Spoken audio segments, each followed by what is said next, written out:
Nah, berhubung Ustadznya sudah ada teman-teman, dan kita mungkin bisa langsung memulai diskusi kita ya pada hari ini. Monggo Ustadz, kami persilahkan.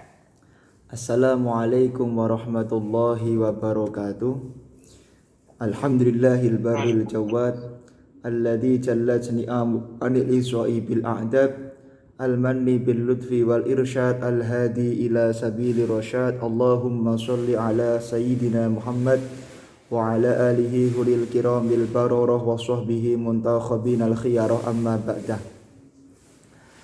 Yang saya muliakan para pimpinan Fakultas Hukum UNS, yang saya muliakan Ketua Umum FOSMI Ustadz Muhammad Hanzolah, kemudian Ustadz Rizky Ridho Jauhari yang dimuliakan oleh Allah Subhanahu wa taala, para pengurus dan para peserta yang dimuliakan oleh Allah Subhanahu wa taala. Insyaallah dengan kita mengadakan kajian ini menjadi sebab kita kelak akan dikumpulkan juga di surganya Allah Subhanahu wa taala.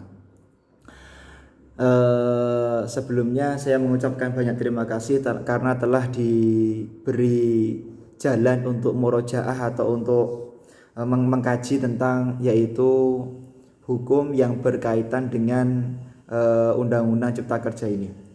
Kita tahu yang pertama kali ingin saya ingin mengawali bahwasanya apapun yang kemudian diambil kebijakan oleh pemerintah, hendaknya kita senantiasa berbaik sangka dulu, berhusnudzon bahwa pemerintah itu tidak akan mungkin mengambil kebijakan yang tidak pro dengan rakyat. Ini pasti. Karena ada kaidah di dalam kaidah fikih, tasarruful imam ala ra'iyatih manutun bil maslahah. Setiap kebijakan pemerintah itu pasti tujuannya untuk kemaslahatan umat, kemaslahatan masyarakat. Akan tetapi terjadinya iktirad atau terjadinya ikhtilaf di antara para pemerintah itulah yang kemudian terkadang menjadi sebab pemahaman pemerintah sudah baik tapi pemahaman kita itu belum baik. Maka apapun yang menjadi kebijakan pemerintah, saya mengawali di dalam kajian ini, maka hendaknya kita berusaha untuk berbaik sangka bahwa itulah yang terbaik. Andaikan nanti ada yang kurang pas di dalam undang-undang ini, khususnya di dalam Undang-Undang Cipta Kerja, atau mungkin masih RUU ya, sudah diketuk tapi sudah disahkan oleh Presiden atau belum, saya belum tahu.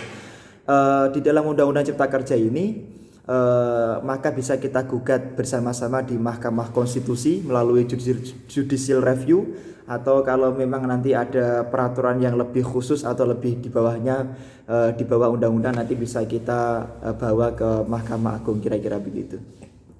Saya ingin mengawali di dalam perbincangan ini bahwa kita sepakat bahwa negara kita itu kan negara hukum ya. Ketika kita telah menisbatkan diri sebagai negara hukum, maka apapun yang berlaku di negara kita itu tidak boleh iktirad, tidak sesuai dengan hukum yang telah ditetapkan di negara Indonesia. Salah satu pakar, Karl Friedrich, mengatakan di dalam bukunya Constitutional Government and Democracy Theory and Practice in Eropa and America, itu mengatakan ada 5 hal yang harus diperhatikan sebagai negara yang menisbatkan dirinya sebagai negara hukum. Yang pertama adalah aspek filosofis. Jadi dalam pembuatan apapun undang-undang itu aspek filosofis harus diperhatikan.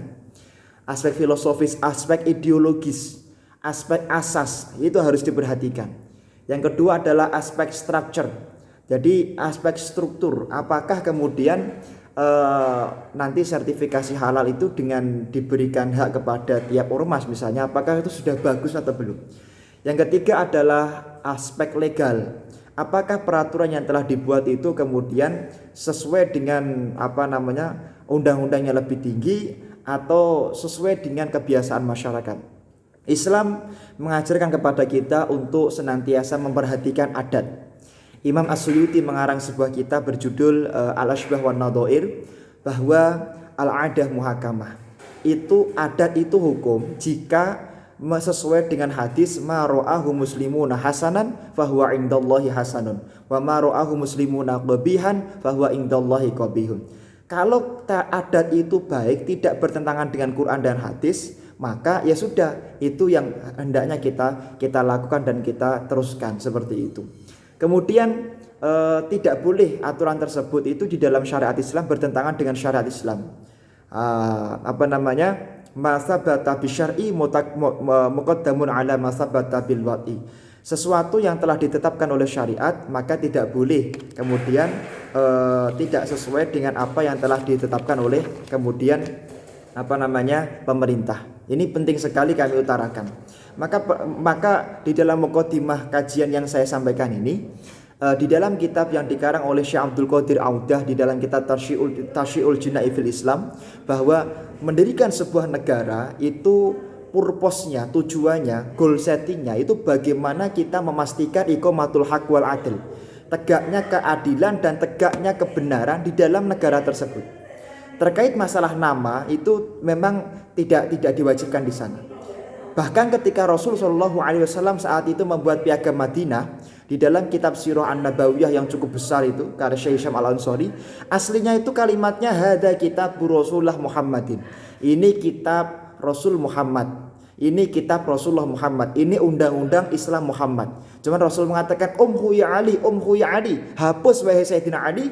Kenapa? Karena kalau kamu nanti kasih kalimat Rasul, kalimat Islam, maka banyak orang yang tidak beragama Islam tinggal di Indonesia, tinggal di negara Madinah akan keluar dari kota Madinah, negara Madinah. Maka itulah yang kemudian ditiru. Masalah penamaan undang-undang di dalam syariat Islam, sebelum kita masuk ke materi, ini penting sekali kami sampaikan, itu tidak jadi masalah. Tidak harus undang-undang dengan nama Islam atau negara dengan nama Islam, tidak harus di dalam syariat Islam. Dan Rasulullah kemudian memang seperti itulah perintahnya beliau. Tapi kalau mau dengan nama Islam boleh nggak? Boleh, cuman tidak diharuskan oleh Rasulullah karena juga harus memperhatikan agama yang lain. Kalau peraturan itu bertentangan dengan syariat Islam, nanti maka kami beri muqaddimah, maka para ulama, para mujtahid mazhab telah menyebutkan misalnya di dalam kitab Bughyatul Mustarsyidin bahwa wal hasilu annahu tajibu ta'atul imami fima amara bihi zahiran wa batinan. Kita itu wajib taat kepada pemerintah dalam semua urusan dan dalam semua tingkatan kebijakan, secara dohir dan batin. Tidak cuma dohir dok, dohiri katanya taat, batinnya gak taat. Syirarukum. Sejelek-jelek manusia itu adalah manusia yang hatinya benci dengan pimpinannya.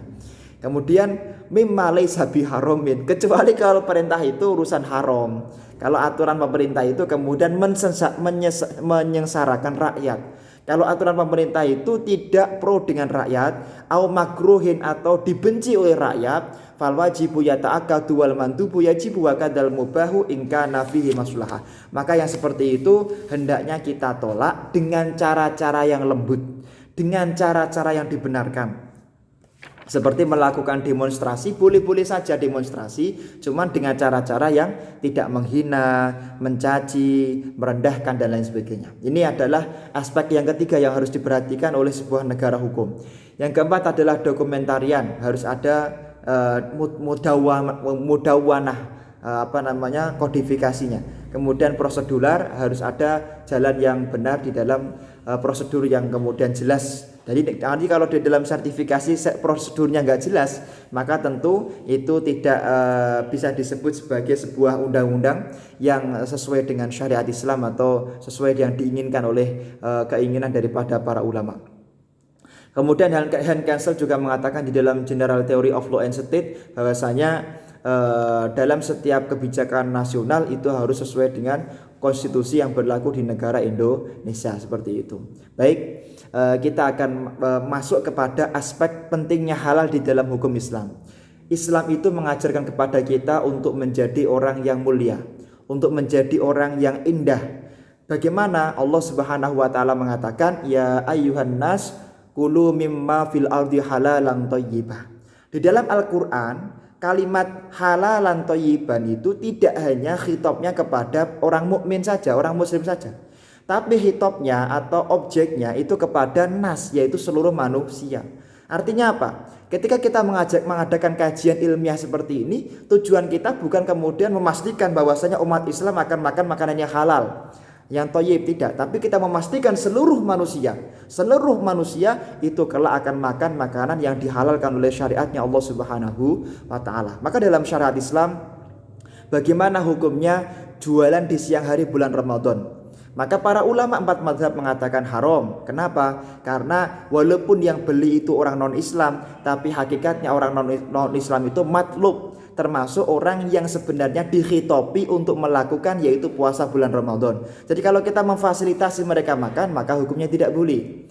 Maka di dalam urusan makanan yang halal ini tidak hanya orang Islam saja yang membutuhkan, tapi seluruh manusia, seluruh umat baik Islam maupun non-Islam hendaknya kita pastikan diusahakan. Orang non-Islam pun ketika makan juga makanan yang halal dan thayyibah. Ketika hatinya kemudian dimasuki makanan yang halal, dimasuki makanan yang bersih, makanan yang indah, maka mereka akan lebih mudah untuk kita ajak untuk menuju syariatnya Allah Subhanahu wa taala.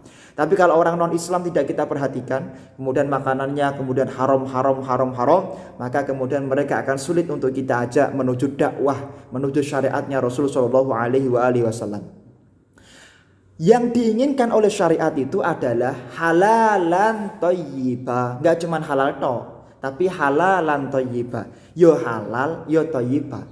Tidak semuanya perkara halal itu thayyibah. Contohnya ada orang punya penyakit diabetes atau penyakit tertentu, dia makan gula, minum gula banyak. Nah, ini halal tapi tidak thayyibah. Misalnya ada orang kemudian darah tinggi, dia makan sate banyak-banyak, halal tapi tidak thayyibah. Ada thayyibah tapi tidak halal. Ada thayyibah tapi tidak halal. Misalnya makanan tertentu yang sebenarnya itu bagus cuman tidak halal seperti itu. Nah, nanti kita masuknya kepada fikih di dalam pembahasan bagaimana hukumnya menggunakan obat yang tidak menggunakan obat-obatan yang kemudian najis. Seperti itu. Kami ingin menyampaikan satu dasar dulu sebelum masuk kepada pembahasan secara degradasi tadi. Keinginan Anda kan degradasi. Ya, menurut kan tidak semua orang mengatakan degradasi nanti ya. Walaupun saya juga mengatakan degradasi. Begini. Semua makanan yang kita makan harus makanan yang halal. Para ulama telah meriwayatkan. Coba dikatakan dari ayat ini Imam Hanafi itu saking hati-hatinya beliau tidak mau makan makanan yang diharamkan oleh Allah Subhanahu wa taala. Imam Hanafi pernah mengajak murid-muridnya menuju ke laut. Diajak semua muridnya hampir 1000 santri. Ketika sampai ke laut, Imam Hanafi bertanya, "Ya wahai paman, ini ikan tongkol misalnya ya, bentuknya seperti tongkol. Ikan tongkol ini hidupnya berapa tahun?" Ya, tongkol itu paling 5 tahun mati, syekh, punah. Kalau ikan teri itu ya paling 2 tahun mati. Kalau ikan gurame itu paling 4 tahun mati. Imam Hanafi mengatakan mulai sekarang sampai 5 tahun ke depan jangan saya suguhi makanan yang dari sini. Yang kedua, mulai sekarang sampai 3 tahun ke depan jangan suguhi saya ikan yang diambil dari laut ini. Ikan teri. Mulai sekarang sampai 4 tahun ke depan saya jangan disuguhi makanan ikan yang disuguhi dari laut ini, yaitu ikan gurame. Loh, kenapa Imam Hanafi mengatakan seperti itu? Muridnya bertanya, kenapa engkau mengharamkan yang dihalalkan oleh Allah Subhanahu wa taala? Imam Hanafi mengatakan, Islam mengajarkan kepada kita untuk makan halalan thayyibah, yang halal dan yang baik. Nah, sedangkan kemarin ada seorang penjahat atau pelacur itu tenggelam di laut depan sini, di laut tempat ikan ini hidup. Aku tidak ingin makan makanan yang mana ikan tersebut itu dikhawatirkan makan dari jasadnya orang yang ahli maksiat. Ini Imam Hanafi. Hati-hatinya di dalam makan makanan yang halal dan thayyiban dari Allah Subhanahu wa taala. Imam Abi Yazid Al-Bustami, seorang ulama besar yang hidup di zaman setelah tabi'in, beliau sejak umur 4 tahun, 5 tahun, setiap malam dikisahkan di dalam kitab itu setiap malam selalu 100 rakaat tahajudnya. Salat hajatnya mencapai 100 rakaat. Di umur 9 tahun masuk 10 tahun Imam Abi Yazid Al-Bustami, beliau itu mau sholat malam baru dapat 4 rakaat, kemudian beliau diberi berat ibadahnya oleh Allah Subhanahu wa taala. Ibadahnya berat oleh Allah Subhanahu wa taala. Di pagi hari bertanya kepada ibunya, "Ya Umi, wahai ibu, kenapa tadi malam saya berat sekali beribadah kepada Allah?" Ibunya mengatakan, "Wahai anakku, sungguh semua yang kau makan itu semuanya dari perkara halal. Nah, kemarin ibu itu karena mencuci baju kamu tergesa-gesa atau bagaimana, akhirnya baju kamu itu yang kamu pakai itu dicuci pakai sabun yang tidak halal karena keliru ngambil sabunnya orang lain. Karena kamu pakai pakaian yang halal, yang tidak halal, maka kamu diberi berat beribadah kepada Allah Subhanahu wa taala. Seperti itu. Luqmatun minal haram fannaru aula. Satu suap makanan yang diharamkan oleh Allah masuk ke dalam perut kita, maka neraka akan berhak diberikan kepada kita. Naudzubillahi min dzalik. Dikatakan juga oleh beliau Imam Abu Laits mengatakan luqmatun minal haram, satu puluk saja saya pernah satu puluk makan makanan yang haram, kemudian saya membaca 70 kitab, tidak ada satupun ilmu yang masuk ke dalam hati saya. Semua ilmu yang saya baca itu tidak ada yang masuk ke dalam hati saya, sehingga atau ilmu yang aku baca itu tidak ada asarnya sama sekali. Tidak ada keinginan aku lebih dekat dengan Allah gara-gara membaca kitab-kitab tersebut. Kenapa? Karena makanan yang aku makan itu bukanlah makanan yang dihalalkan oleh Allah Subhanahu wa taala. Maka adik-adik, para ikhwan dan akhwat yang dimuliakan oleh Allah, maka kita harus berhati-hati di dalam menjalankan perintahnya Allah Subhanahu wa taala. Jangan sampai kemudian kita menjadi orang yang kelak akan mendapatkan kesulitan dalam semua urusan karena kita makan makanan yang haram, makan makanan yang tidak sesuai dengan syariatnya Rasulullah Shallallahu Alaihi Wasallam. Teman-teman semua yang saya muliakan, terkait masalah jaminan halal, kita telah tahu ya tadi Qur'annya, hadisnya, penjelasan para ulama mujtahid tentang pentingnya kita makan makanan yang halal. Pentingnya itu semuanya telah kami sampaikan. Kemudian bagaimana konsep daripada sebuah negara telah kita sampaikan. Kemarin pemerintah kita telah mengeluarkan yaitu pada tahun 2014 dulu. Sebenarnya pemerintah kita kan telah mengeluarkan Undang-Undang Nomor 33 tahun 2014 tentang yaitu jaminan produk halal atau Undang-Undang JPH. Di mana di dalam undang-undang tersebut itu telah dijelaskan secara lebih rinci di dalam peraturan pemerintah nomor 31 tahun 2019 tentang JPH atau implikasi atau furu'iyahnya, di mana sistem prosedur daripada kehalalan suatu perkara itu adalah telah diatur yaitu sifat sertifikasi atau sertifikasi halal itu adalah sifatnya sukarela atau volunter. Kemudian menjadi wajib pada tanggal 17 Oktober tahun 2019. Kemudian di dalam aturan tersebut juga melahirkan pada tahun 2019 bahwa telah berdiri badan baru yang dinaungi oleh Kementerian Agama, nanti bisa dilihat di dalam Kementerian Agama, yaitu BPJPH, yang mana disebut Badan Penyelenggara Jaminan Produk yang Halal. Nah, perubahan ini pada tahun 2014 ke 2019 itu membuat MUI saat itu sedikit kurang suka lah menurut pandangan sebagian orang kira-kira. Dan saya husnudon, MUI bukan tidak suka, tapi memang itu hanya pandangan orang saja. Saya husnudon, MUI itu sebenarnya senang karena dengan kewajibannya dilimpahkan kepada yang lain, berarti apa? Berarti beban untuk hisab di akhirat akan dikurangi oleh Allah Subhanahu wa taala. Dulu MUI itu setelah adanya undang-undang tadi tahun 2014 33 itu kemudian ada lembaga namanya LP POM MUI seperti itu. Nah, yang kemudian berubah menjadi BPJPH, yang mana sebagai bentuk protesnya atau iktirodnya MUI bersama dengan 31 pimpinan LP POM MUI melakukan uji materi ke Mahkamah Konstitusi saat itu. Kemudian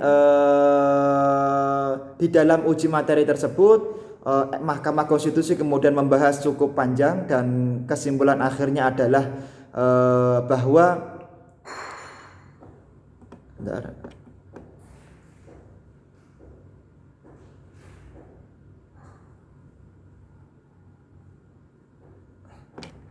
bahwa sertifikasi halal itu kemudian masih memang diperlukan di dalam semua urusan penentuan daripada sertifikasi halal. Artinya MUI itu harus tetap dilibatkan.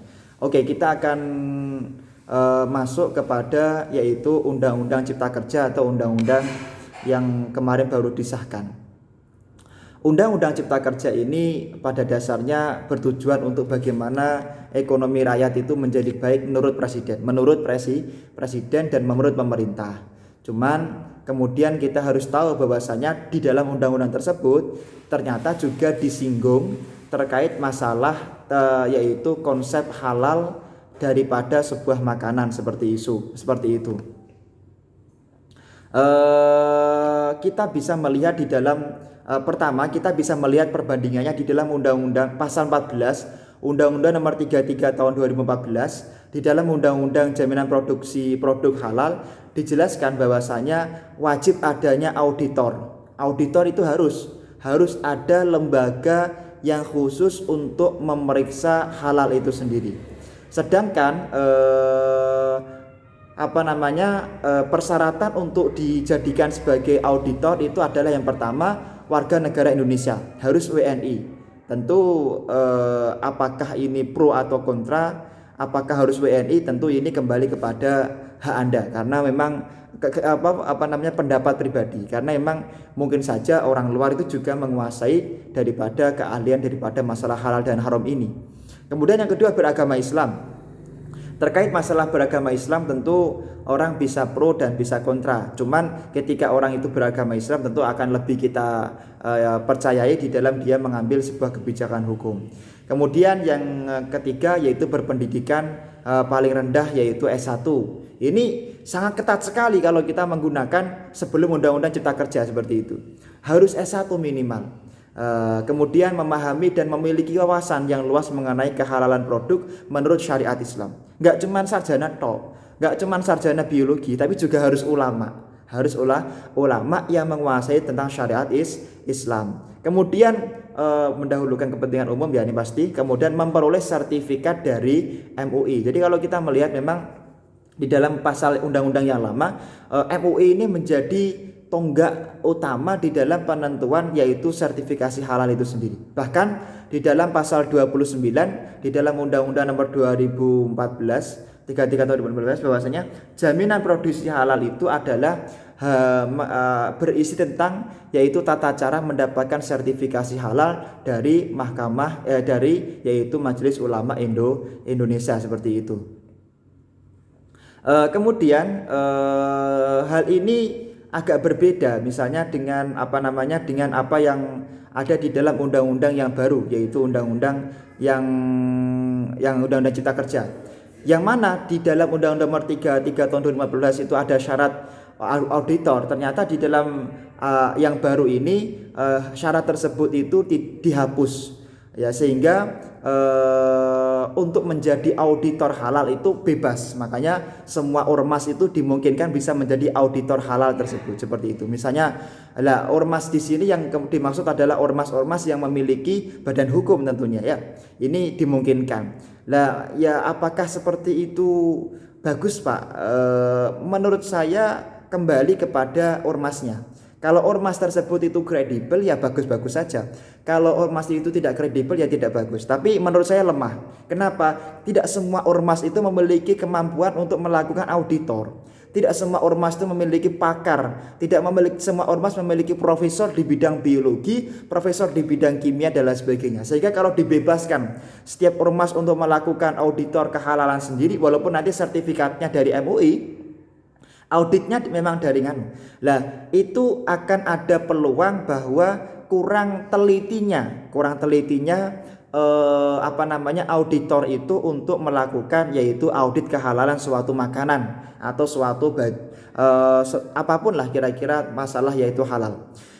Misalnya ini minggu-minggu ini memang kita sedang sibuk untuk mengurusi LBM ya, itu untuk mengurusi vaksin daripada vaksin corona, vaksin pandemi.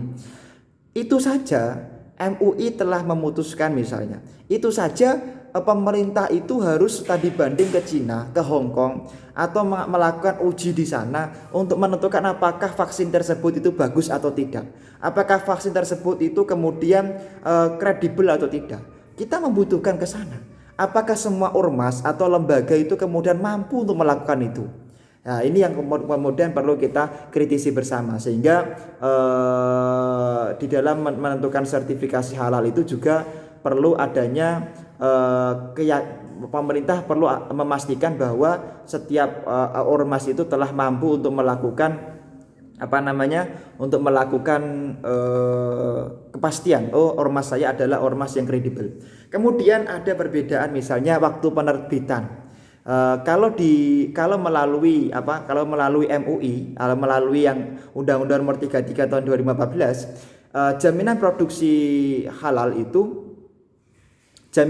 halal itu disebutkan sertifikat halal setelah BPJPH selama 7 hari melakukan keputusan produk tersebut adalah produk yang halal. Jadi ada waktu 7 hari. Akan tetapi di dalam Undang-Undang Cipta Kerja pada pasal 35 diubah menjadi sertifikasi halal sebagaimana pasal 34 ayat 1 dan 34 ayat 2 diterbitkan BPJPH paling lama 1 hari kerja terhitung adanya fatwa kehalalan produk, seperti itu. Ini ada perbedaan ya. Kalau masalah kecepatan ini tentu kalau bisa cepat lebih bagus kan begitu ya, lebih cepat lebih baik. Akan tapi ketika tidak bisa lebih cepat karena memang harus ada seleksi administrasi, harus ada seleksi kemudian muqaranatul madzahib, harus ada kemudian itu yang lain-lain tentu administratif, maka kurang bagus kalau hanya 1 hari kerja. Tentu harus mempertimbangkan hal-hal yang lain. Ini tentu ada baiknya juga, tentu ada buruknya juga. Kemudian di dalam Undang-Undang Cipta Kerja itu juga disisipi pada pasal 35 dan 36, yaitu 35A. Jadi tidak cuma 35. Di mana di sana dikatakan apabila LPH, lembaga penjamin kehalalan LPH itu tidak dapat memenuhi batas waktu. Jadi enggak ada yang diketok-ketok lah kira-kira begitu. Enggak ada yang disertifikasi lah kira-kira begitu. Maka LPH tersebut akan dievaluasi dan dikenai sanksi administrasi. Jadi digerutuk dengan yang namanya aturan seperti itu, sanksi administrasi. Kemudian juga dikatakan bahwasanya apabila MUI tidak memenuhi batas waktu yang ditetapkan dalam proses memberikan fatwa, maka BPJPH dapat langsung menerbitkan sertifikat halal, seperti itu. Ini juga agak sedikit rancu juga seperti itu. Seakan-akan MUI kemudian LPH ini kemudian kamu tuh sapi perah yang saya tak suruh untuk segera menerbitkan ini dan ini, seperti itu. Maka dalam hal ini tentu menurut saya kurang bagus. MUI tetap menurut saya harus mendapatkan posisi yang penting di dalam menentukan, yaitu sertifikasi halal. Walaupun kemudian juga setiap organisasi seperti Nahdlatul Ulama, karena saya juga di Nahdlatul Ulama kemarin juga Bahsul Masail Nasional tentang masalah kehalalan itu, kehalalan produk vaksin misalnya, itu juga tidak sederhana mengambil satu kebijakan. Mengambil satu kebijakan hukum di dalam Islam itu tidak sederhana. Karena kalau sampai kemudian keliru akan menjadikan setiap orang akan melanggar syariatnya Allah Subhanahu wa taala. Ini yang harus diperhatikan benar-benar oleh pemerintah. Jadi tidak gegabah di dalam pengambilan keputusan yang sifat seperti itu. Kemudian perlu kita ketahui bahwa dengan adanya Undang-Undang Cipta Kerja ini menjadikan kebijakan tentang kehalalan produk itu menjadi rancu. Rancunya tadi utama, yaitu tidak ada auditor, misalnya saksi dari para ulama. Jadi sudah tidak ada. Tidak semua ormas juga ada ulamanya, seperti itu. Walaupun kemudian dibantah juga, kan tidak semua MUI juga ulama, tidak semua pengurus MUI kan ulama. Ya memang, tapi kan juga tidak semua pengurus MUI itu tidak ulama, karena sebagian MUI juga ulama. Karena memang ketika kita mengambil satu kebijakan hukum, apalagi masalah makanan, juga harus memperhatikan misalnya muqoronatul madzahib, perbandingan madzhab fikih harus diperhatikan. Ini kalau tidak menguasai benar-benar tentang fikih perbandingan madhab, misalnya dia hanya menguasai fikih madhab syafi'i karena mondoknya hanya sebentar misalnya, ya ini akan sangat berbahaya sekali sehingga akan sempit di dalam memahami tentang halal haramnya suatu makanan seperti itu.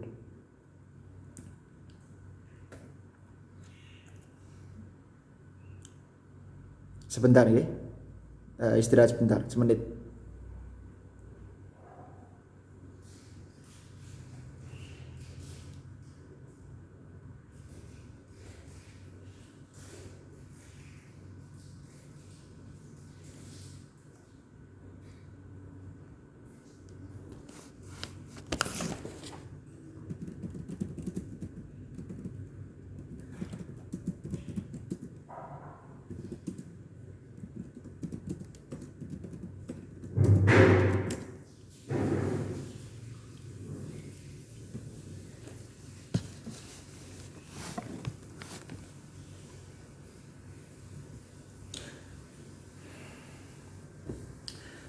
Para peserta kajian yang dimuliakan oleh Allah Subhanahu wa taala, memang di dalam undang-undang sertifikasi, di dalam undang-undang Cipta Kerja ini terdapat beberapa perubahan-perubahan selain yang telah tadi kami sampaikan, yaitu tentang auditor.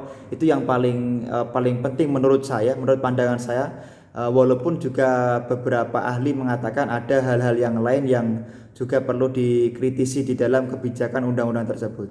Misalnya kita bisa melihat di dalam Undang-Undang Cipta Kerja di dalam pasal 4A itu mengatakan bahwasanya sertifikasi halal ini hanya berlaku untuk pelaku UMKM yang mana didasarkan pada pernyataan pelaku usaha yang sebelumnya dilakukan, yaitu oleh BPPH atau proses produk halal, seperti itu.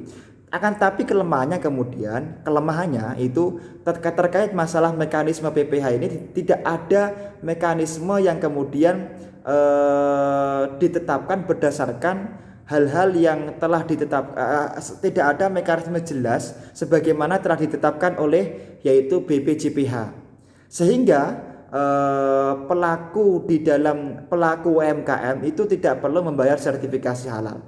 Tentu hal ini bisa pro bisa kontra. Pronya apa? Tentu UMKM tidak akan mengeluarkan uang untuk urusan-urusan sertifikasi halal. Cuman dalam kejelekannya adalah mekanisme PPH-nya itu kemudian dilakukan oleh BPJPH yang kemudian maka perlu diperhatikan hal-hal yang berhubungan dengan pengauditannya tadi.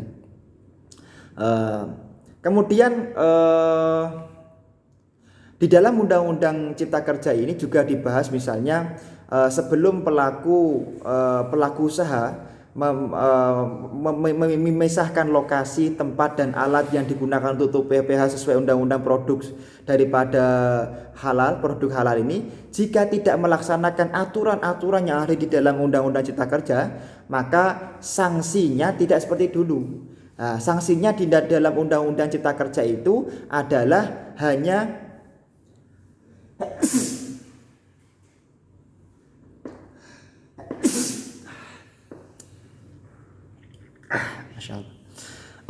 Nah ini ada perubahan sanksi. Yang sanksi ini menurut saya perlu, karena di dalam syariat Islam itu ketika ada orang melanggar, andai kan tidak ada di dalam bab hudud, maka ya harus dibahas di dalam bab ta'zir. Lah sanksi itu harus, misalnya ada orang yang melanggar, ternyata dia tidak melakukan produknya tidak disertifikasi misalnya, atau produknya tidak diperhatikan kehalalannya, dia melanggar misalnya, harusnya sanksi yang ada di dalam undang-undang yang lama itu bagus, yaitu sanksi tentang tertulis dan denda, minimal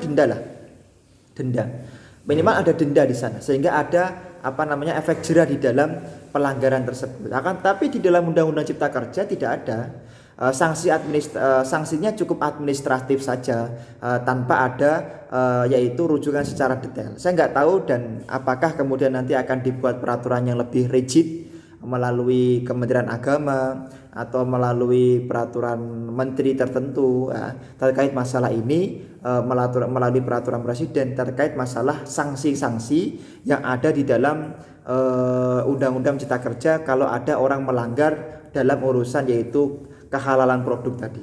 Nah ini harus ada, menurut saya harus ada, yaitu entah denda atau entah yaitu sanksi tertulis. Misalnya sanksi tertulis apa?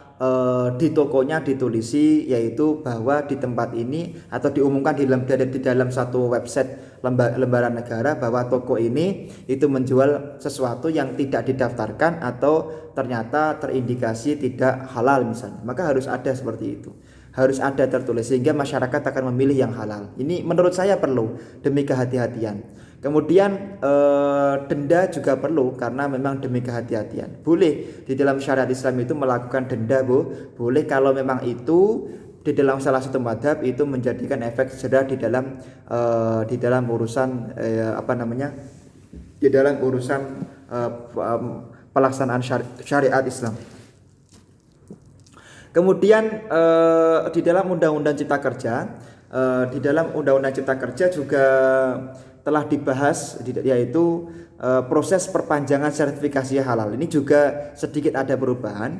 Kalau di dalam Undang-Undang Cipta Kerja Omnibus Law itu pelaku usaha yang ingin melakukan perpanjangan sertifikasi halal itu tidak perlu mengubah PPh dan tidak perlu mengubah komposisi. Sedangkan BPJPH bisa secara langsung menerbitkan perpanjangan sertifikasi halal tanpa melakukan yaitu sidang fatwa halal. Ini sangat berbahaya bukan berbahaya, ya nggak salah juga, cuman kurang bagus lah. Harusnya setiap sekian tahun sekali kemudian ada audit. Makanan yang Anda jual itu ya seperti yang dulu. Tetap memperhatikan bahan-bahan yang disyariatkan oleh Allah. Juga memperhatikan hukum fikih. Tetap harus ada audit terus, harus ada pemeriksaan secara terus-menerus. Sedangkan di dalam aturan yang baru tidak ada seperti itu. Di dalam aturan yang baru tidak ada perpanjangan itu, pokoknya minta saja surat perpanjangan, tidak perlu ada audit. Saya kira ini menuju kepada degradasi atau melemahkan daripada kehati-hatian kita terhadap perkara yang dihalalkan oleh Allah Subhanahu wa taala. Kemudian pada aturan yang lain dikatakan bahwasanya terkait undang-undang jaminan jaminan produk halal, undang-undang JPH itu sanksi administratif itu jika yang diterima jika tidak melaksanakan maka ketentuan sertifikasi halal, sanksi itu dijatuhkan sesuai pelanggaran yang dilakukan. Akan tetapi di dalam Undang-Undang Cipta Kerja sanksi administratif tidak dijelaskan secara detail terkait masalah pelanggarannya. Seperti tadi di dalam tidak mendaftarkan tadi juga sama di dalam misalnya kalau orang tidak melakukan ketertiban di dalam sertifikasi halal maka dia juga akan mendapatkan sanksi. Akan tetapi sanksi administratifnya seperti apa juga tidak jelas. Jadi inilah yang kemudian nanti akan menjadi interpretasi yang banyak, interpretasi yang kemudian mukhtalafah, diperdebatkan sesuai dengan sesuai dengan kepentingannya, sehingga di dalam urusan ini, di dalam urusan kehalalan ini, maka pemerintah perlu menurut saya perlu lebih detail atau lebih jelas di dalam menjelaskan hukumannya apa. Tentu hukuman tersebut adalah hukuman yang menjerakan sebagaimana pernah terjadi di dalam yaitu kasus-kasus sebelumnya. Saya kira itu beberapa hal yang berhubungan dengan kelemahan-kelemahan di dalam sertifikasi halal. Yang pertama secara ringkas kami sampaikan, yang pertama adalah hilangnya auditor. Ini yang paling parah ya ini, hilangnya auditor. Saya nggak tahu apakah nanti akan dibuat auditor secara khusus atau memang ada aturan secara khusus tentang ormas yang boleh melakukan auditor itu. Kalau tidak ada maka memang sangat lemah sekali menurut saya, karena tidak semua ormas itu menguasai. Yang kedua adalah tadi sanksinya tidak jelas atau sanksinya itu lemah sekali. Yang ketiga adalah tadi proses jangka sertifikasinya juga terlalu cepat, sehingga menurut saya akan sangat melemahkan kedudukan MUI dan kedudukan daripada lembaga yang kemudian menjamin tadi. Dalam waktu hanya sehari, bayangkan. Walaupun administrasi cepat itu bagus ya. Dulu ketika saya kuliah di Fakultas Hukum itu juga pengennya kan cepat gitu ya.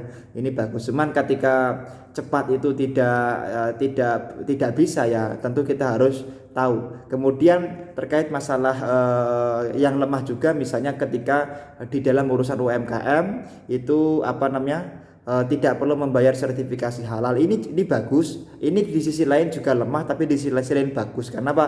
Karena akan meringankan beban daripada UMKM itu sendiri. Sekian dari saya, semoga bermanfaat, semoga barokah. Syukran ala ihtimamikum wastimaikum. Assalamualaikum warahmatullahi wabarakatuh.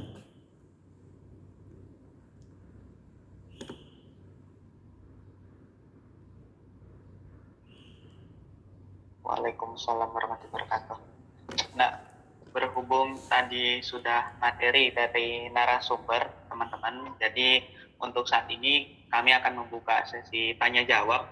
Untuk teman-teman yang mau bertanya bisa melalui kolom chat atau bisa on mic langsung, dan insya Allah nanti semisal yang ada lewat kolom chat nanti akan saya bacakan.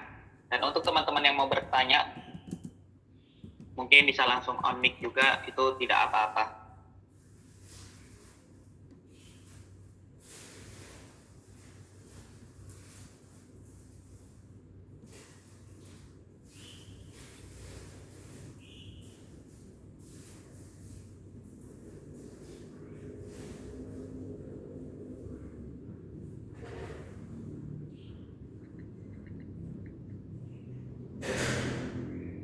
Untuk teman-teman yang mau bertanya langsung kami sangat persilahkan, bisa langsung on mic-nya atau bisa menuliskan pertanyaannya melalui kolom chat juga. Ini masih pada nulis ya. Dan untuk kali ini kami akan ada 3 slot untuk pertanyaan. Jadi untuk teman-teman bisa sangat dipersilahkan untuk, tapi slotnya cuma 3 ya untuk diskusi kali ini.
Teman-teman, ketika tadi kita membahas tentang suatu jaminan produk halal ya dalam Undang-Undang Ciptaker khususnya, pastinya setelah dipaparkan materi tadi banyak kelemahan-kelemahan khususnya.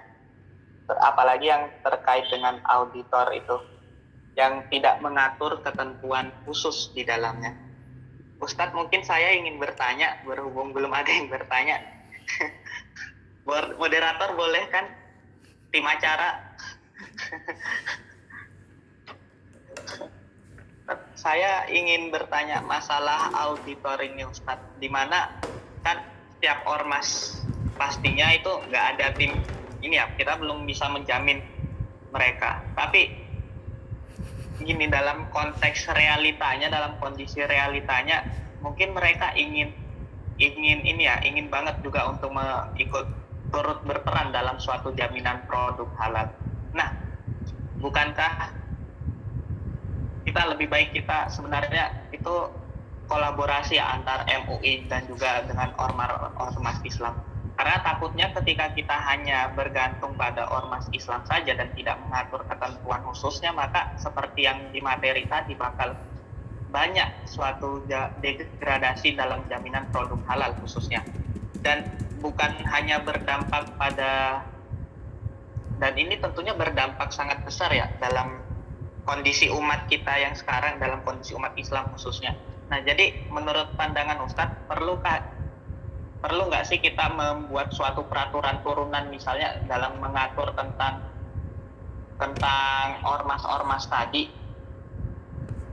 Karena ya ini kan tidak ada peraturan khusus yang mengenai, tidak ada kelengkapan lebih jelasnya mengenai siapa sih ormas yang cocok atau syarat-syaratnya untuk menjadi auditor itu tadi. Pertanyaan yang sangat bagus ya. Ini harus dijelaskan, penting sekali. Jadi saya melihat, menurut saya pribadi saya, keluar daripada undang-undang tersebut, memang ormas itu harus dilibatkan. Saya sepakat dengan apa yang menjadi usulan tadi dari moderator. Ormas harus dilibatkan. Karena beberapa tulisan yang kemudian saya baca, kadang-kadang ormas itu lebih percaya dengan fatwa ormasnya daripada fatwa MUI. Misalnya ketika misalnya begini, ketika masalah sholat direnggangkan atau tidak, masalah Jumatan itu diliburkan atau tidak, itu kalau di daerah Pantura, saudara-saudara saya, atau di daerah Jawa Timur, atau di daerah-daerah tertentu, di Solo lah sudah warga, itu saya pada WA saya semuanya, Pak Kiai, bagaimana pendapat NU tentang sholat ini? Bagaimana keputusan fatwanya NU melalui lembaga Bahsul Masail? Jadi kebanyakan anggota atau anggota ormas itu kadang-kadang lebih percaya dengan fatwa lembaganya daripada fatwa MUI. Nah ini, kalau fatwa MUI itu menurut pemahaman saya atau menurut pandangan saya itu lebih diikuti oleh orang-orang yang memang tidak mengikuti ormas tertentu. Muhammadiyah misalnya, di dalam data ada 22,46 juta jiwa. Mereka fatwa tarjihnya itu paling tidak akan diikuti atau akan dipercayai atau akan lebih dikuatkan di dalam 22 juta jiwa. Kemudian Nahdlatul Ulama kemarin survei baru saja terakhir kemarin melalui Sisnu itu berjumlah 91 juta jiwa yang memiliki kartu NU atau memang dia berafiliasi dengan NU. Ini sangat banyak sekali. Sehingga bagus sekali kalau misalnya MUI itu kemudian tidak berdiri sendiri, walaupun di MUI itu juga ada NU, juga ada Muhammadiyah. Cuman kadang-kadang orang itu tidak peduli. Pokoknya saya ikut lembaga Bahsul Masail. Contohnya apa contohnya? Pondok-pondok di Jawa Timur, jadi pondok pesantren itu kan santri pondok pesantren sekarang kan hampir mencapai 6 juta. Itu pondok itu ketika melakukan vaksin swab itu nunggu keputusan LBM dulu. Kalau LBM belum memutuskan, walaupun MUI telah memutuskan, maka tidak mau mereka. Nah, kemudian inilah yang kemudian perlu kita lakukan. Memang bagus usulan dari pemikiran ke Bapak moderator ya. Ketika mengambil keputusan, ketika pemerintah bisa bekerja sama dengan ormas, yang ormas itu kredibel, tentu sangat bagus sekali. Kemarin misalnya kalau Nahdlatul Ulama itu kemarin kami hari Kamis kemarin mengundang dari PBB. Kita punya pakar di PBB. Kita punya pakar profesor di bidang, ada sekitar hampir 1.000 profesor yang memang berafiliasi dengan Nahdlatul Ulama. Nah, misalnya rektor UNJ, kemudian rektor Undip, itu kan orang-orang lembaga Bahsul Masail, lembaga fatwa. Itu kita punya banyak pakar yang memang membidangi masalah itu. Apalagi ketua MUI dulu kan Kiai Ma'ruf Amin juga dari Nahdlatul Ulama. Kalau NU bisa, Muhammadiyah saya kira bisa. Yang perlu dilakukan pemerintah menurut saya sekarang adalah dhawabitul ahkam, batasan-batasan pemerintah membuat peraturan, yaitu entah perpres atau peraturan menteri atau apa terserah, yang kira-kira berisi tentang batasan ormas yang boleh melakukan auditor. Misalnya ya harus memiliki ulama yang menguasai perbandingan madhab. Buktinya apa? Ya harus punya ijazah lulusan fikih perbandingan madhab, harus ada, atau memiliki sanad ilmu yang mana sanad itu sanad ilmunya ada sanad perbandingan madhabnya. Jangan sampai kemudian ngawurnya begini. Wah ini ada ormas nih, wah agak besar nih ya jamaahnya. Lah ustadznya dicek dulu, ustadznya punya sanad ilmu enggak? Ustadznya nggak punya syarat ilmu, ngambil ilmunya dari Google, lah ini sangat parah sekali nanti. Atau misalnya ustadznya itu tidak bergelar ya sarjana fikih lah kira-kira begitu, maka sangat berbahaya sekali untuk dibebaskan sebebas-bebasnya. Saya kira itu sangat melemahkan daripada produk halal, atau sangat berbahaya, akan menimbulkan produk-produk yang tidak halal menjadi halal karena memang yang mengaudit bukan pakarnya. Kemudian juga harus diaudit, dicek juga apakah ormas tersebut memiliki pakar yang membidangi masalah itu. Sekarang misalnya sedang kita bahas masalah vaksin. Lah di salah satu ormas, ternyata di ormas tersebut tidak punya dokter, tidak punya profesor yang membidangi masalah kesehatan. Yang profesor yang di bidang kedokteran, yang bidang kedokterannya berhubungan dengan masalah vaksin. Ya, jangan dikasih hak untuk menentukan atau mengaudit daripada kehalalan daripada hal tersebut. Ada ormas misalnya, ormas tersebut tidak memiliki profesor atau ahli yang membidangi masalah yaitu jahit menjahit atau masalah benang. Dia tidak bisa membedakan mana benang yang halal, mana benang yang istihalahnya, pemprosesannya itu sesuai dengan syariat atau tidak. Ya kalau tidak menguasai, ya tentu jangan kita beri kesempatan untuk melakukan, yaitu memberikan argumentasi hukum atau tadi.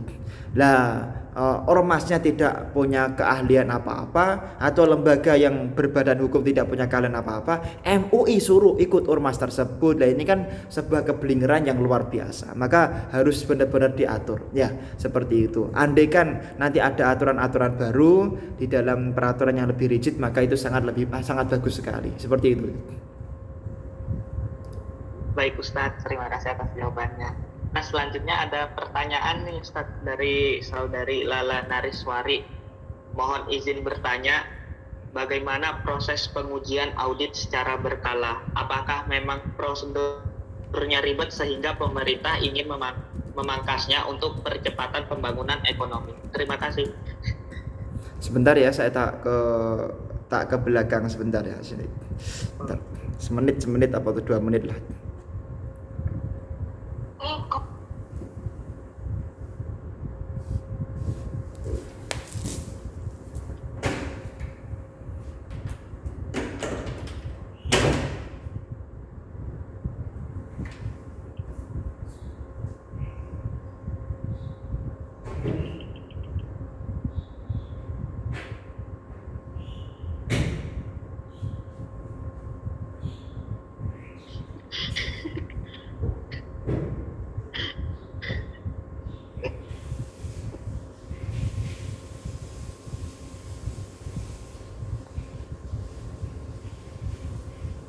Nah teman-teman, sambil menunggu ustadznya ya, jadi aktifan dari panitia itu akan memutar teaser dari acara Kosmi nantinya, itu teaser petitum. Nah untuk operator mungkin bisa memutar videonya.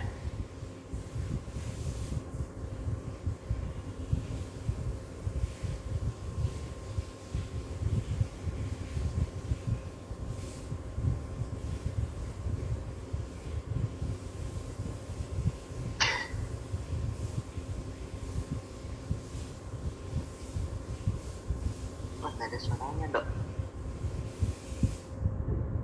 Stop dulu dok, nunggu suaranya keluar dok.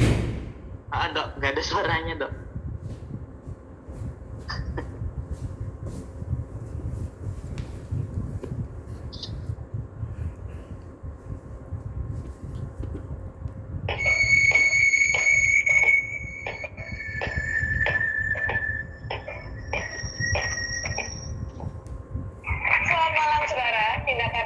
Aparat ketika menghadapi unjuk rasa, penggunaan pasal penghinaan dan pencemaran nama baik, Pembubaran acara diskusi mahasiswa di kampus dianggap oleh sejumlah kalangan masyarakat sipil sebagai ancaman terhadap kebebasan berpendapat. Belum lagi pernyataan ancaman dari organisasi masyarakat. Bahkan anak-anak yang ditangkap lalu diancam untuk diberikan SKCK, itu salah. Itu tidak boleh dilakukan. Anak-anak menurut PBB itu berhak untuk menyatakan berpendapat. Dan mereka berhak bahkan untuk ikut di dalam demonstrasi. Tugas negara bukan melarang mereka, tugas negara adalah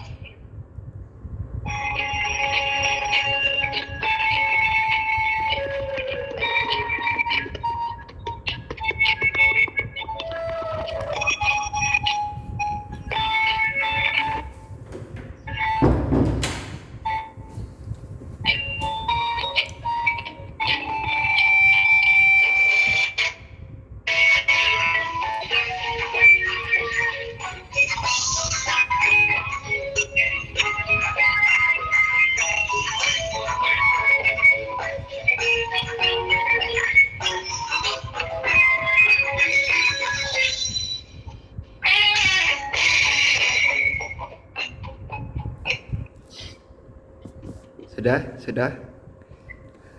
Ustaz. Melanjuti pertanyaan yang tadi ya. Ini saya ulangi dari saudari Lala Nariswari. Mohon izin bertanya, bagaimana proses pengujian audit secara berkala? Apakah memang prosedurnya ribet sehingga pemerintah ingin memangkasnya untuk percepatan pembangunan ekonomi? Terima kasih. Menurut saya tidak juga. Jadi kalau kita melihat di menu LP POM MUI itu juga tidak sulit, cukup kemudian mendaftar, kemudian klik halal registration, nanti dapat nomor, bayarnya ya administrasi 200.000 registrasinya. Kemudian dokumen-dokumennya di-upload, bahan-bahan makanannya kemudian kemudian proses istihalah di dalam bagaimana caranya, itu nanti kan ada caranya. Kemudian setelah disubmit akan di sana nanti akan ada kuesioner. Nah kemudian terkait masalah pre-audit atau pengecekan 4 menu, yaitu halal dokumen, kemudian produk, material, kemudian matrik, itu nanti di sana akan ada dua hal yang harus dilewati. Yang pertama adalah akad, yaitu pembayaran sertifikasi, pembayaran akad sertifikasi halal. Ini ada prosesnya. Kemudian ada monitoring terkait masalah pre-audit. Setelah itu kemudian dijadwalkan. Nah, penjadwalannya ini yang kemudian harus dipastikan memang harus cepat. Cuman kadang-kadang juga ya namanya manusia juga ya. Pengajuan jadwal ini juga harus cepat. Kemudian setelah diaudit, kemudian rapat auditor, dan setelah itu mengadakan monitoring. Jadi muter. Kemudian setelah dokumen lengkap, administrasinya lengkap, sudah membayar biaya administrasi, dokumennya lengkap, baru kemudian MUI melakukan yaitu rapat fatwa komisi. Kemudian setelah itu bisa di-download hasilnya. Kan tadi berapa hari? Berapa hari itu? 7 hari. Itu di-download 7 hari. Sebelumnya 7 hari. Itu 7 hari kemudian di laman halal MUI-nya itu. Cuman sekarang enggak, sekarang 1 hari maksimal. Sekarang ya ini perubahan seperti itu. Nah, kemudian di dalam membayar biaya pendaftaran itu dan biaya akad sertifikasi, maka biasanya sudah ada alamatnya sendiri di sana. Jadi tinggal memasukkan ke dalam alamat tersebut seperti itu. Ini prosesnya seperti itu. Ya kayak kita nganu ijazah lah ya, prosesnya harus ke dekan dulu, kemudian dikasih citasi dulu dan lain sebagainya, sehingga proses itu kalau orang administratif menurut saya juga tidak sulit-sulit banget dan tidak ribet menurut saya. Cuman memang Pak Jokowi ini kan presiden yang sangat luar biasa, pengennya semua itu serba cepat, semua serba kilat, sehingga masyarakat lebih dibahagiakan dengan kebijakan pemerintah yang tidak mempersulit rakyatnya. Kira-kira seperti itu. kalau prosesnya lebih cepat, apakah bisa mendukung pertumbuhan ekonomi? Ya pasti. Kalau hari ini sertifikat halalnya bisa langsung diterbitkan, nggak nunggu 7 hari lagi kan, bisa segera dipasang dan orang akan lebih percaya dengan hasil daripada ketika makan di situ atau ketika menggunakan produk tersebut. Saya kira seperti itu. Oke. Oh, pertanyaannya apakah ada feedback mungkin atau sudah jelas? Mohon maaf Pak, saya ada feedback di sini.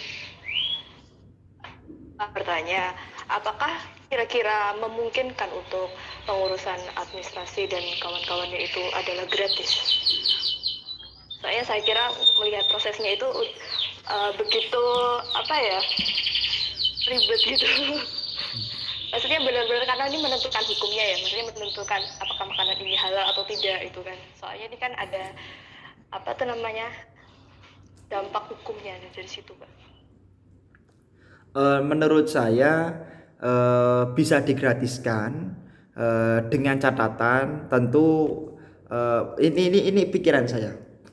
Andai kan misalnya nanti pengen digratiskan, tapi kalau Anda pengen menggratiskan kemudian hanya melibatkan MUI saja sebagai lembaga itu, padahal MUI kan juga tidak memiliki dana secara khusus untuk menggaji para komisi-komisi fatwa yang kemudian dia harus badlul juhdi li khorodis sahih, harus meras otak kemudian untuk menghasilkan apakah ini halal atau haram. Itu juga butuh waktu dan mereka juga harus dikasih bisyarah atau dikasih uang inilah, kira-kira begitu.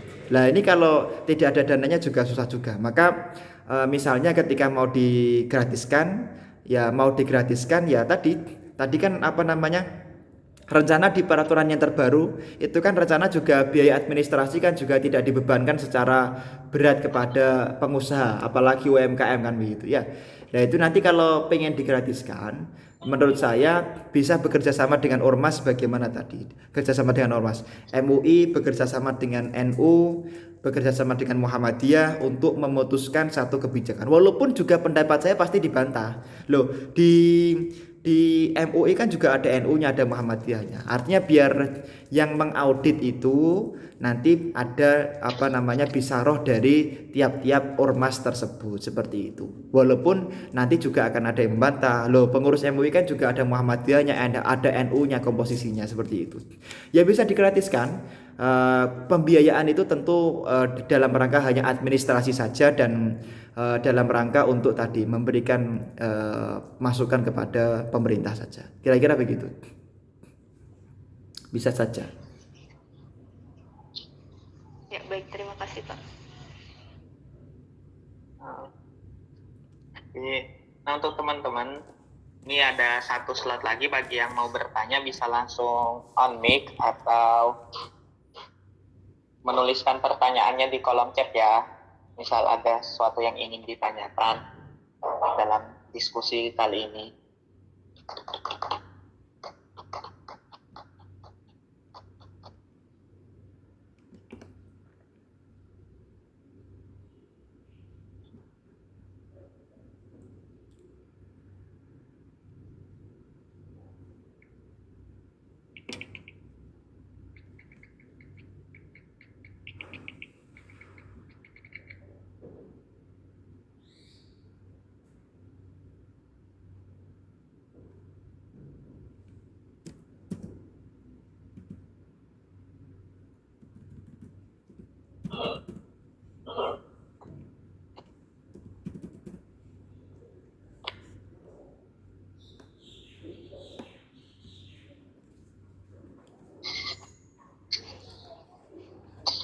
Jadi gimana teman-teman, apakah masih ada pertanyaan atau mungkin sudah jelas semuanya? Mohon izin bertanya lagi boleh? Saya Lala Narswari tadi. Oh iya, nggak apa-apa. Monggo, Mbak. Saya mau bertanya Pak, mengenai auditor tadi ya. Kalau misalnya suatu ormas dia terqualified sebagai auditor sesuai dengan mungkin peraturannya selanjutnya, mungkin di PP selanjutnya. Nah dari situ dia berarti kan si auditor tuh dia berhak memeriksakan ya. Nah kalau misalnya ternyata hasil pemeriksaan yang mengauditnya itu suatu produk dia mengeluarkan suatu, misalnya wah ini ternyata produknya haram nih, gini aja, wah ini ternyata produknya halal gitu. Nah kemudian dari MUI, kemudian apakah itu ada pengkajian ulang dari MUI, apakah betul ini hasil pemeriksaannya itu dia halal atau haram, atau ternyata malah ada ormas lain yang melihat loh kok ini halal, loh seharusnya ini haram, maksudnya ini muncul perbedaan pendapatnya itu nanti kira-kira bagaimana ya Pak untuk mengantisipasi itu. Ini yang nanti akan di menarik MUI kan ya. enak, cuma satu kali satu jalur ya, mungkin satu pintu. Nah kalau misalnya ormas yang lain gimana, kan ormas kan banyak sekali Pak. Nggak usah jauh-jauh lah. Misalnya tentang misalnya begini, wah ada orang buat produk rokok misalnya. Lah kalau pengen halal ya bawa aja ke NU kan begitu. Karena Nahdlatul Ulama itu kan mengatakan rokok itu kan mubah kemarin. Terakhir kan rokok itu mubah.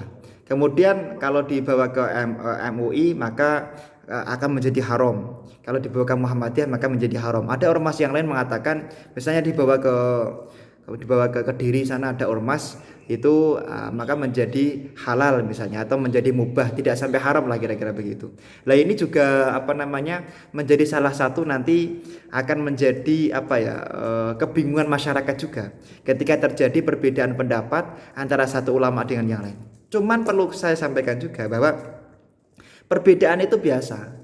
Misalnya Ormas A mengatakan bahwasanya babi itu najis, Ormas B enggak najis. Kenapa? Karena mengikuti madhab yang lain misalnya. Karena ada madhab yang mengatakan babi tidak najis karena memang tidak ada dalil. Misalnya cara mencuci anjing, misalnya Ormas A mengatakan harus dibasuh 7 kali, Ormas B enggak, 1 kali aja yang penting ini. Madhab Hanafi kan mengatakan boleh.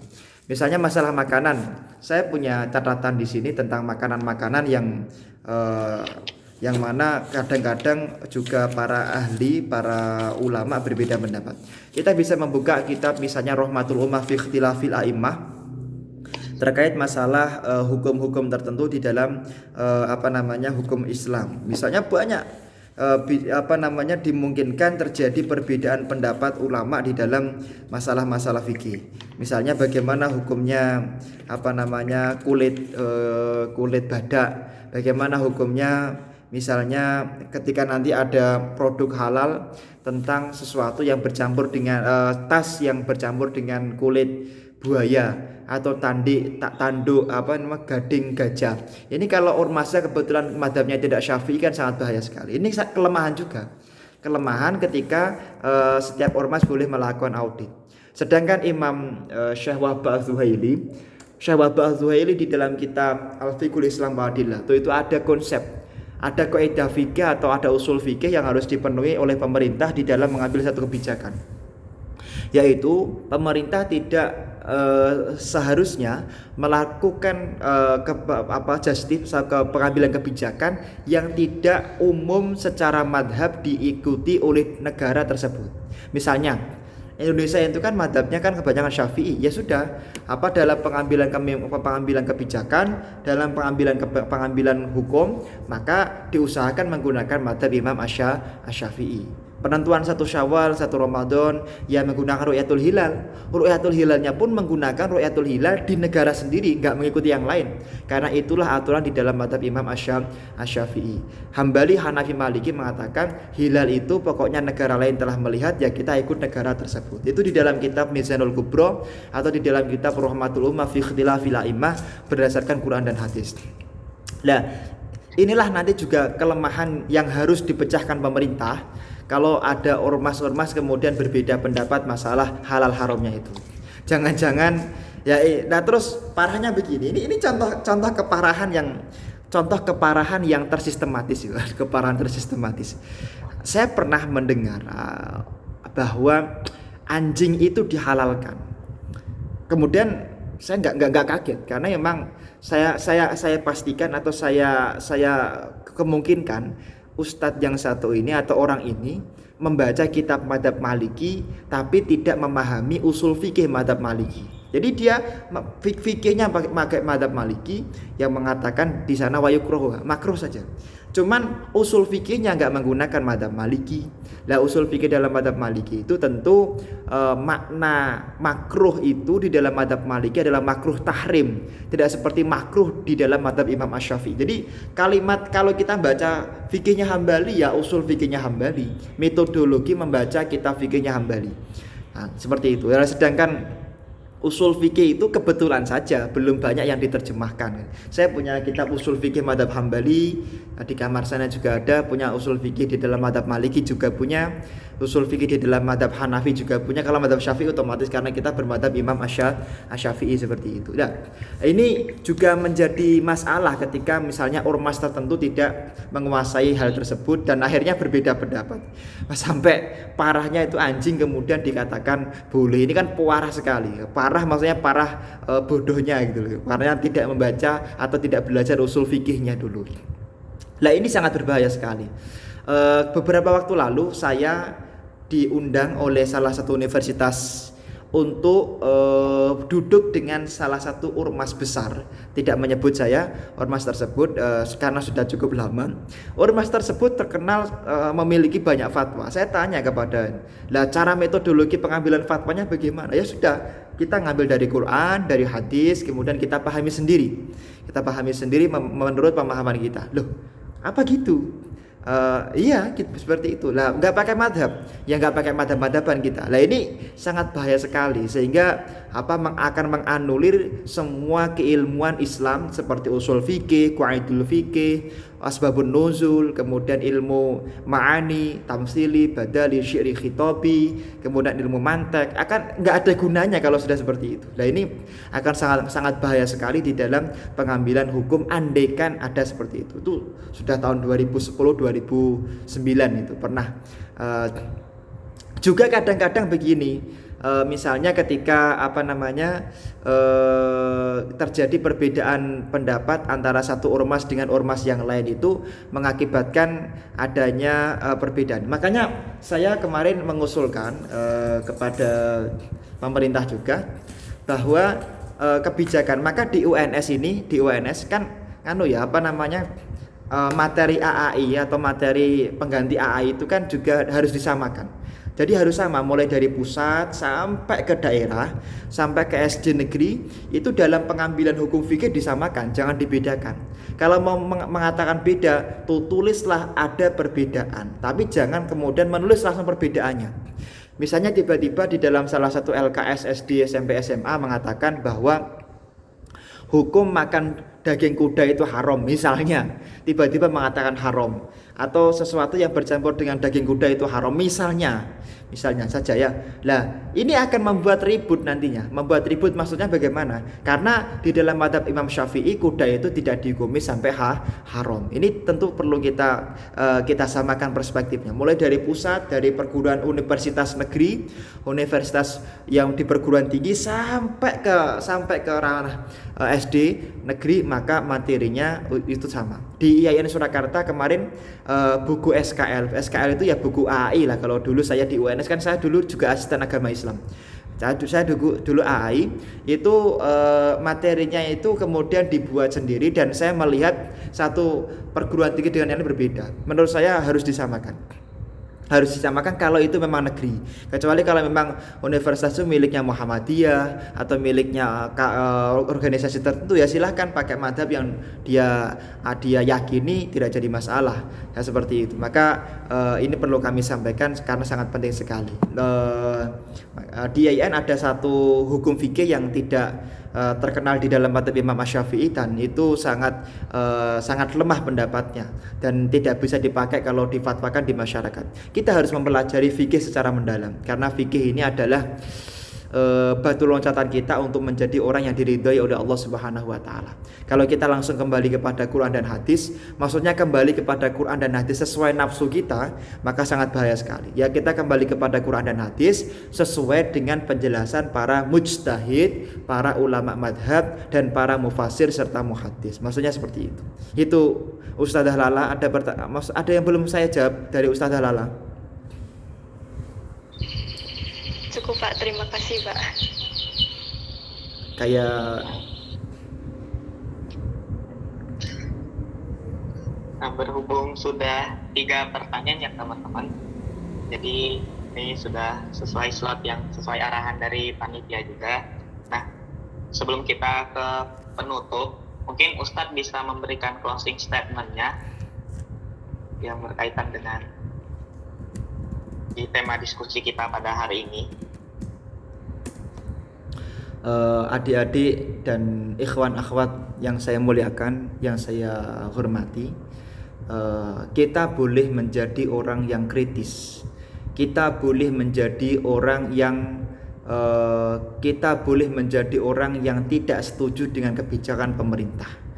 Akan tetapi ketika kebijakan pemerintah tersebut tidak bertentangan dengan syariat Islam, tidak bertentangan dengan salah satu daripada madzhab fikih yang kebetulan kita berbeda dengan itu, maka kita hendaknya menghormati dan kita menghargai serta kita menjunjung tinggi daripada kebijakan pemerintah tersebut.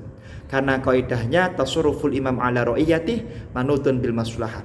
Setiap kebijakan pemerintah itu tentu akan membawa kemaslahatan bagi masyarakat seperti itu. Dan andaikan ada kebijakan pemerintah yang tidak sesuai dengan kepentingan rakyat, maka kita bersabar, jangan menghina, jangan mencaci. Ya, Rasul SAW mengatakan di dalam hadis Bukhari, man ra'a min amirihi syai'an yakrahuhu falyasbir alaihi.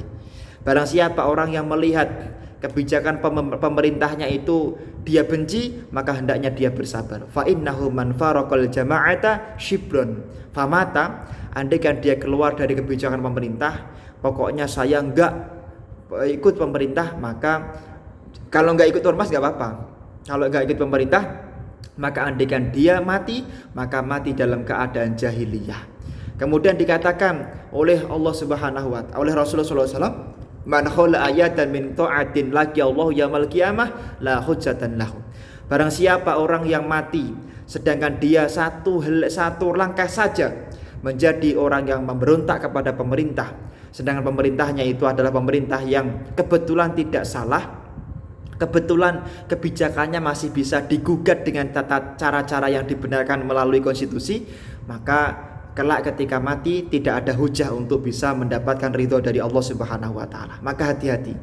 Mari kita gugat Undang-Undang Cipta Kerja ini ke Mahkamah Konstitusi dengan tata cara yang lembut, dengan tata cara yang baik. Mari kita berdemo. Saya mendukung, mari kita berdemo tapi dengan tata cara yang dibenarkan undang-undang dan tidak anarkis, serta tata cara yang menghadirkan kemaslahatan. Anak Fosmi kalau demo ya sholat duha dulu. Anak Fosmi kalau demo ya istighosah dulu atau doa bersama dulu. Ketika selesai demo baca doa kafaratul majlis. Seperti itu. Jangan sampai kemudian anak Fosmi berdemo kemudian ikut-ikutan campur-campuran, ikut menghina, mencaci, memaki. Naudzubillahi min dzalik. Semoga kita berkumpul di sini dan kelak kita bisa berkumpul di surganya Allah Subhanahu wa taala. Syukron ala timamikum. Assalamualaikum warahmatullahi wabarakatuh. Wassalamualaikum warahmatullahi wabarakatuh.